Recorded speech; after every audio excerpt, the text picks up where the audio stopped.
নমস্কার, আপনারা দেখছেন আমন্ত্রণ টিভি আর আপনাদের সঙ্গে রয়েছে আমি শ্রাবণী। এই মুহূর্তে খেলার দুনিয়ার কিছু খবর নিয়ে। অস্ট্রেলিয়া ইন্ডিয়া টেস্ট সিরিজের তৃতীয় টেস্টের পঞ্চম দিন আজকে, অর্থাৎ শেষ দিন। আর এই শেষ দিনেই কিন্তু সমস্ত জল্পনার অবসান ঘটিয়ে রবিচন্দ্রন অশ্বিন তার ক্রিকেট জীবনের ইতি টানলেন।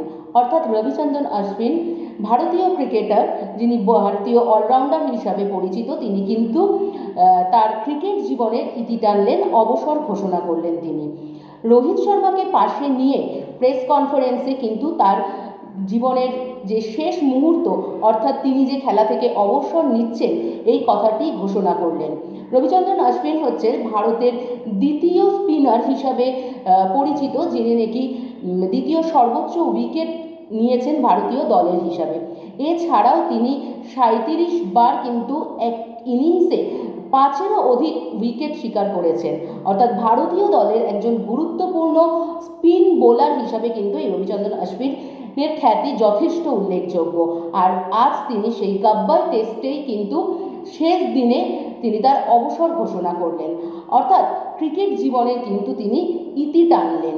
তিনি 537টি উইকেট নিয়েছেন, 106টি ম্যাচ খেলেছেন, অর্থাৎ 106টি আন্তর্জাতিক টেস্ট ম্যাচ তিনি খেলেছেন। আর সমস্ত ধরনের ক্রিকেট থেকে কিন্তু তিনি অবসর নিলেন, এই বলেই তিনি ঘোষণা করেছেন।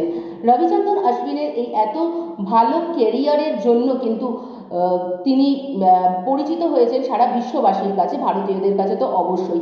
আর তার এই যে অবসর ঘোষণা, কোথাও হলেও কিন্তু ভারতীয় টিমের তো একটা বড় ক্ষতি আমরা বলতেই পারি।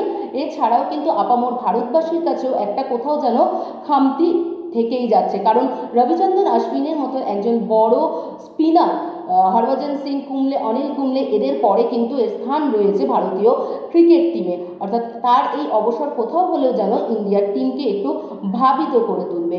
রবিচন্দ্রন অশ্বিনের এই এত সুন্দর কেরিয়ারের জন্য আমাদের আমন্ত্রণ টিভির পক্ষ থেকে তাকে অনেক অনেক শুভেচ্ছা, অভিনন্দন। আগামী অবসর জীবন যেন তার ভালো কাটে। আপনারা দেখছেন আমন্ত্রণ টিভি, আর আমাদের চ্যানেলটিকে সাবস্ক্রাইব করুন, লাইক করুন, শেয়ার করুন, এবং এই ধরনের খবর পেতে হলে আমাদের সাথে থাকুন, অবশ্যই আমাদের পাশে থাকুন। আপনারা দেখছেন আমন্ত্রণ টিভি। দেখুন, জানুন, মেতে উঠুন।